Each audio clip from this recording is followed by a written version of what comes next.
Have you ever been inconvenienced by modern traffic or modern travel, or just even modern technology as a whole? I have, and I'm pretty sure he has too. Anyway, what makes the difference between modern and future? Imagination and creativity. Now, let's all imagine for a second that we live in a world with gravity and anti-gravity and a whole bunch of other cosmic soup and the planets out there and yada yada yada. What if we were able to harness a little bit of that gravity? Go and change a little bit of mass here and there, kind of dent the surface of space-time? Creativity.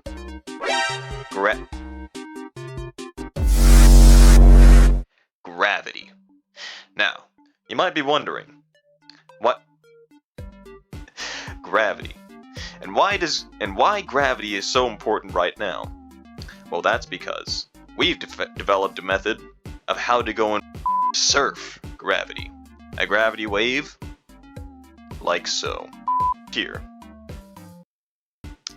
We have this. Alright, now this is our gravitational plane. Now, what a gravitational plane is, spatial dimensional travel. Now, the whole gist of this is that if you're on a flat plane, like so, and your engine is on, you can go and ride along this plane. Surf.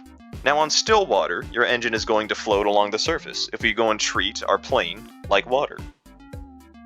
At still water, it's going to float on the surface.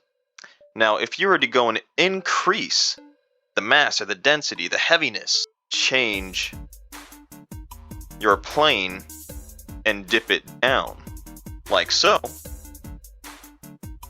then you'd be at a different space. You kind of get sucked in.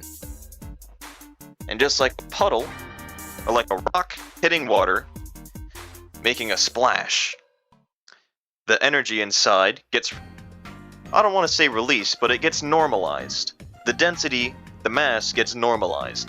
When it gets normalized and it's no longer as heavy, not creating this dent anymore, after that, it gets rocketed up from the rebound of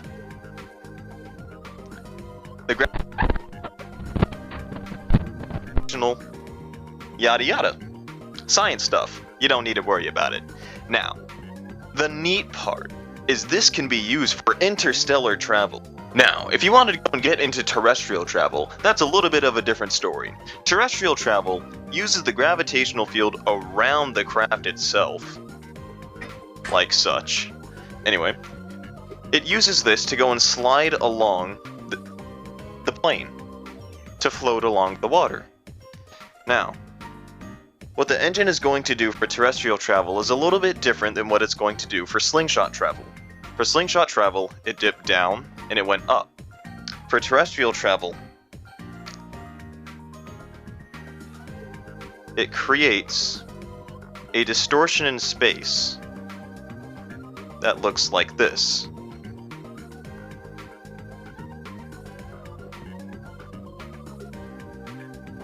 Seen like this. We'll go and push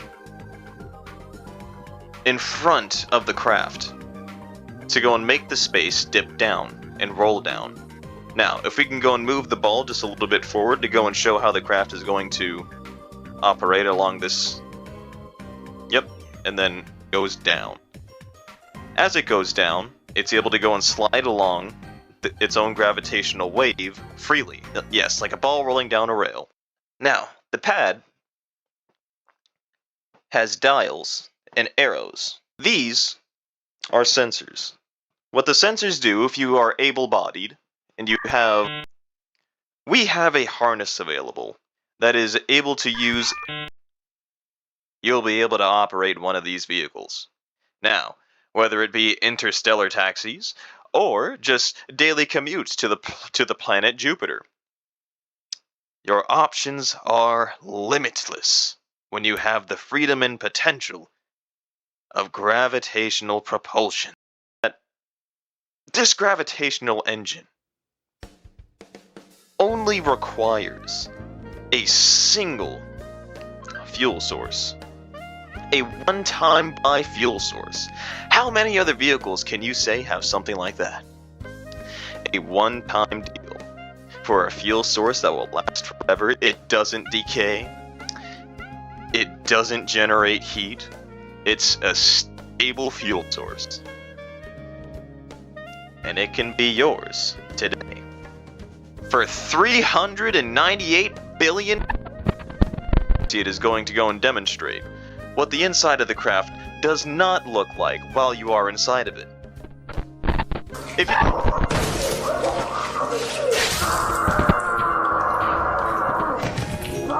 they're adults, you can roll with it. A frictionless way of momentum. This material, this engine, this craft, your money, our product, your happiness, our reward. But remember, life is about the journey, not the destination.